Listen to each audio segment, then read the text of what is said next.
Went out for a little walk and came back with a box full of jacket potato. Oh my god. Wait, I'll keep it here.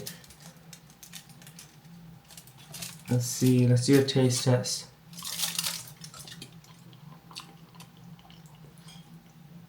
Yep, tastes like a British jacket potato.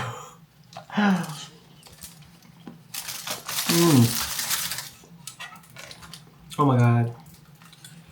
Such a basic thing, but tastes so good. Really nice. Oh my god, I've just been in the gym as well. This is just carbs.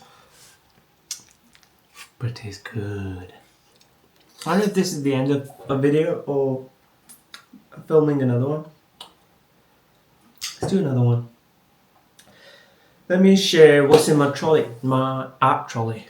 I'll eat this first. I'll eat this, have a cup of coffee as well. Then I'll come back. I actually need to finish a game first. Then I'll be back. Hey Casa, this is Maren. She's a friend. Best for my family! Oh, sure. Good game. Let's go through my trolley. My trolley. I hope it doesn't fall apart. There it is. Thumbnail.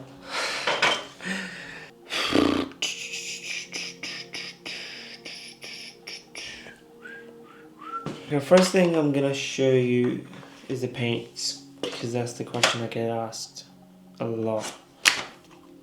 Lasco, I use this, okay, buy it. And the second brand I use is Golden Fluid Acrylic. Golden actually makes like the best paints, but this Lasco one is like a satin finish and not really shiny, but Golden, they're glossy as fuck. I don't know why they make it so glossy. I don't like that. I like a bit on the matte side, which is interesting because Golden actually started making these. Yeah, Golden makes so flat paints and they are really good.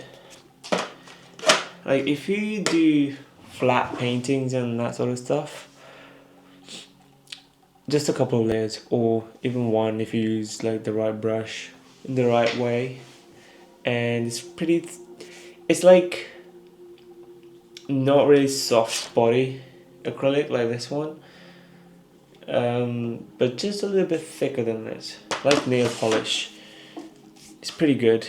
And if I want to get into details, I kind of want to use these fluid acrylics, but if I want to cover up big areas quickly, get it opaque, it's so flat. Ooh, look, it's getting sunny. It's getting sunny. I use flat brush from Jackson's Art, the Aqua brand or something. Yeah. This is my blender brush. This is Dale Rowney System 3 brush. These are pretty good, like this line from Dale Rowney System 3. Like for what I want to do, you know. And this is a filbert brush. This is a really nice brush. I never knew, like always like flat brushes like that, you know. But when I started using, which I still do, like when I started using these, you know, you get like very organic sort of brush strokes in there, which is nice. And oh, my microphone is here. Other brushes are there and that I use. Well, by the way, these flat brushes, I didn't want to say all the numbers. I know you're smart, you can figure this out. These are just flat brushes, so different sizes. Then there's filbert brush, different sizes, and then there's this liner brush. They're okay to get a job done, more than okay than to get the job done. And another liner brush. This is called Script 1 inch. That's the only size they do. This one I bought, I thought might be interesting. It's like a pinstriping brush. Never used it. It's I don't think for what I want to do it's the right brush. But I've seen people do really long lines and like curly stuff. For that, might be perfect. For me, not so much. Ooh, what's this one? This one I bought for fun to cover like the tiny area to make it flat. It's okay. I don't even know why I bought this. If I'm going that much into detail, I shouldn't put it in there. I'm not a detail person. Look, film photography comes in handy. You can mix it in there, keep it in there as well. But tape it up as well, because it might dry quickly. And this year not this year, last year, I also started inking. So I bought this Indian ink from Jackson's Art. Oh, for inking, I use, and I keep it like this, it's a brush called the Raphael 8404 size 2. It's a Kolinsky brush. Really well made brush. I only use it for inking and nothing else. One of the best brushes, honestly.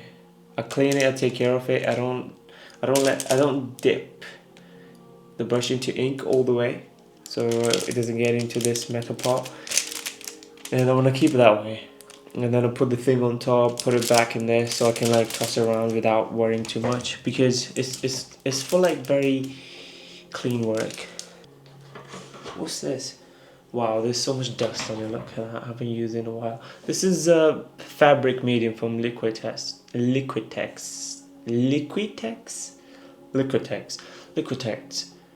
and I use fabric medium when I painted on a denim jacket. I think it just thins out the paint, but I don't know why. It makes it more like movable, malleable, because you're gonna be wearing the jacket. I'm showing you all like the stuff I haven't used in a while. This is gold ink. It's literally separated in there and so dusty. The top section really with all the paint. I suggest you buy like big bottles of white titanium white paint. Actually, do whatever the fuck you want. Don't listen to me. I'm just showing you that I buy white paints more than the rest. This is a brush cleaner. Sometimes I have like a separate container with this in it and water.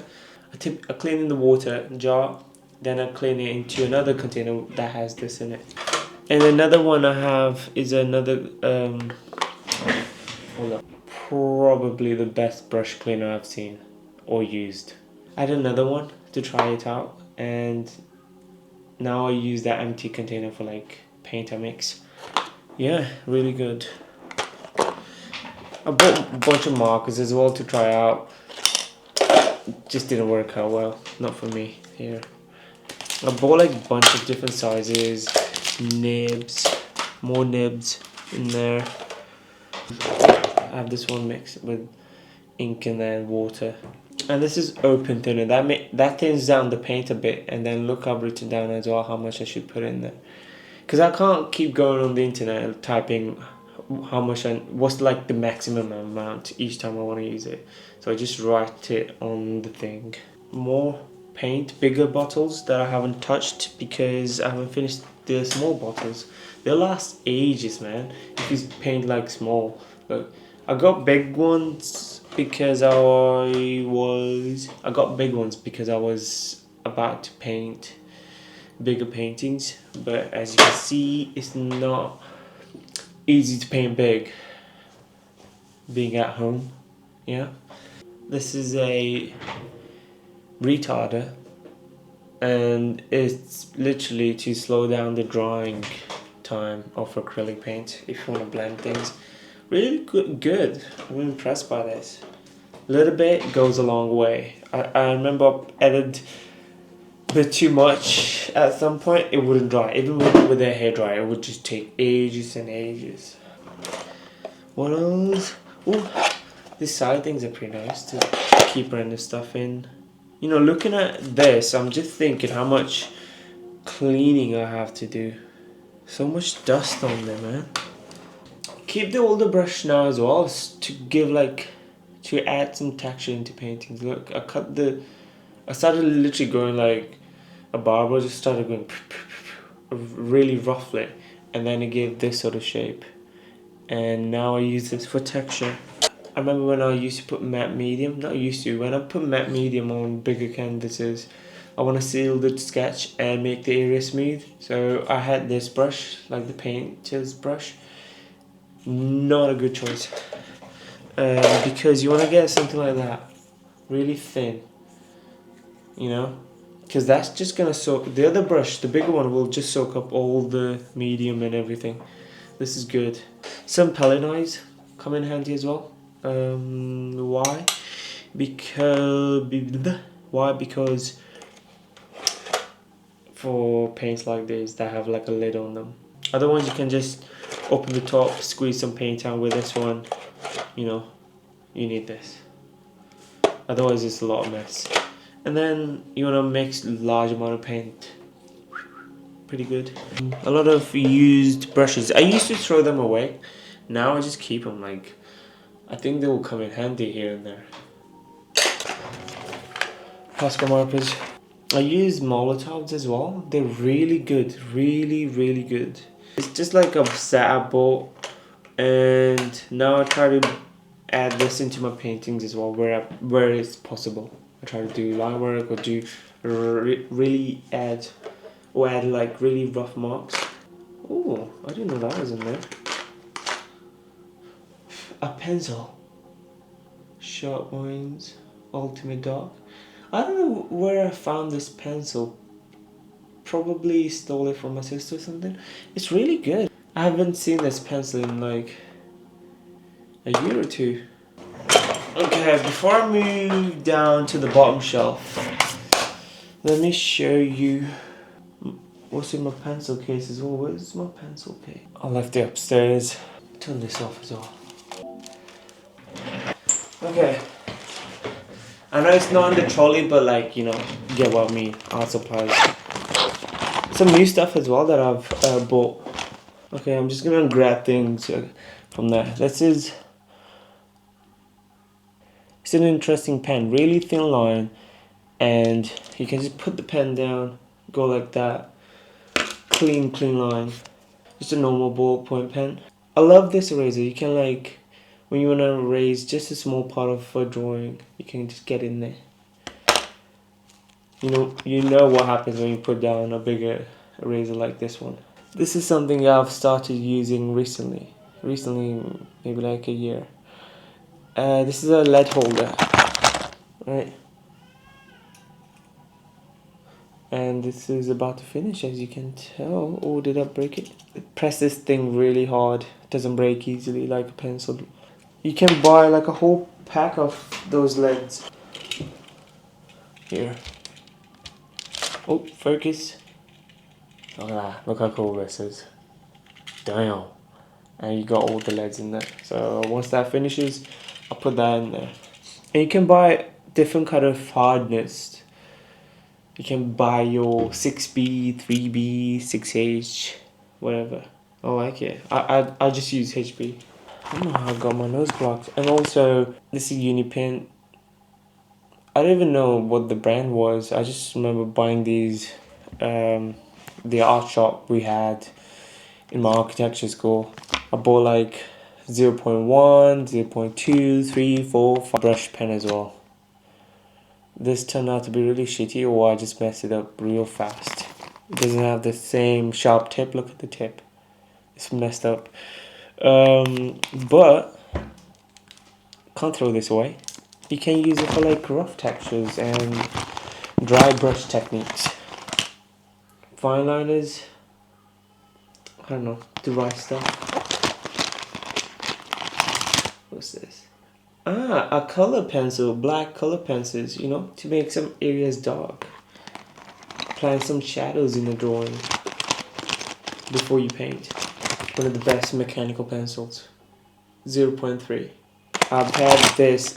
By the way, most of this stuff I had it since 2015. Another mechanical pencil. I just cheated myself with this mechanical pencil when I started doing my architecture degree. Yeah, it comes out like that. You kind of just twist it. Wait. It comes out there. Anyway, it's something I bought recently. So, Copic marker to play with like different values, and I want to get from 0. So I got C0. I want to get it. I want to get all the values from 0, 1, 0, 2, 0, 3, 0, 4, 0, all the way to 10. Like I have an idea of what I'm gonna use it for, but it's only after I started using them. But they're really good. I got this just the 0 value, so I can like put down some marks. And when you add black color or black pen marks on there, you don't even see this. So it's really nice. And the most famous pen in the art world, at least in the art community, the pocket brush pen. All that built up for fucking nothing. The pocket brush pen. You can get like really thin line like that Kolinsky brush, but it's not the same. But it's good enough for sketchbook stuff. Especially the leading hair, like in like right at the top. Wait, come on. There's like a really thin hair. I don't know if it's supposed to be that long, but it really messes up my work. But it's for sketchbook, so I don't mind. It's really nice. I really like it. It did live up to expectations. Ooh! By the way, the lead holder comes with like a little thing on the back that you can take off, then sharpen the lead. But I just use it as like a blunt lead, so I'm not thinking about details. I'm just putting big gestures and shapes lying down. But you can buy this tiny little sharpener for the lead. Look at that. Small as fuck. So that's the pencil case stuff. I didn't turn that off. I started buying stretcher bars from a local shop that does framing and printing, all that stuff. I started getting made from them, and I bought like a really big canvas roll. Wow, I really messed up my talking. I haven't spoken this much in a long time. But anyway, I bought like... So basically, if you order big canvases online or anywhere, any place, they cost a lot to get delivered because it's too big. It's like an oversized item. It's like an oversized item and it takes too much money. Also, I can't keep them anywhere. So when I want to paint and I want to have a big canvas, I'll just go locally, get the stretcher bars made, and I stretch my own canvas. So what do I use? I already had a big heavy duty staple gun, but that was putting in big holes in there, so I bought a new one. It's a lightweight staple gun. Cut the canvas with this. I found this in Aldi. Can you believe it? I only use it for one thing only, to cut the canvas. So you stretch the canvas. I have this. These are pretty good tools to have, and you only buy them once. And I just bought like a bunch of these boxes already. Just have like 10 boxes in there. 10, more like 5. And I didn't buy this before. Then I realized how handy they are. You don't want to mess around with the staple when you're doing this work. And this makes it easy to remove a staple if it goes wrong. Oh, matte medium. I mentioned matte medium. This is the one. I would say just get this one. Get a big bottle. Any brand, actually. I mean, I don't know if this counts, but I use this camera for filming nowadays.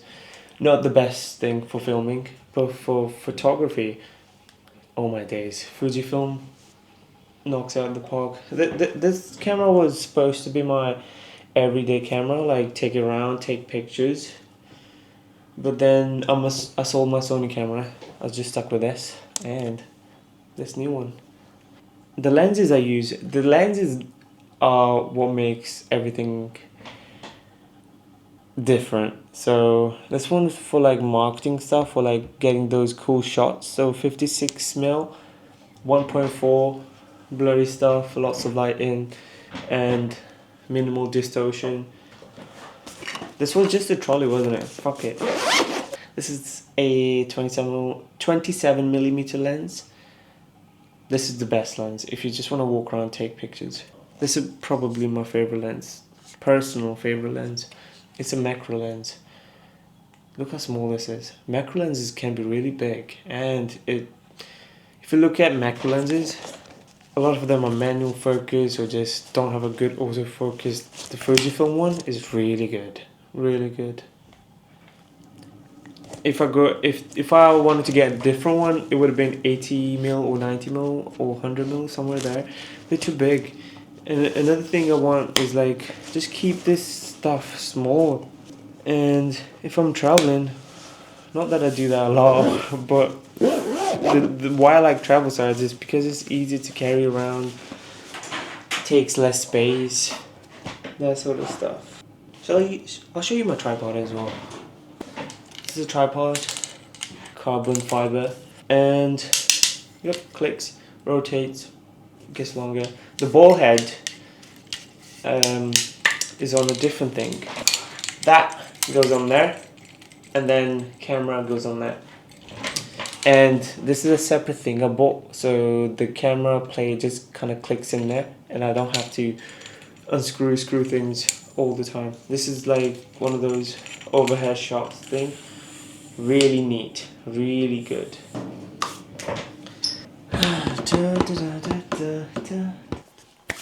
But that's it. This is the trolley tour.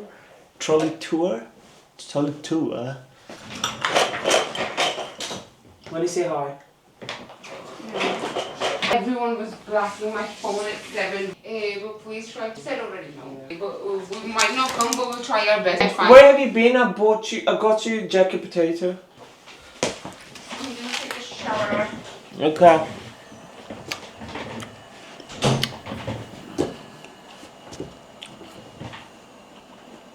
It looks so weird.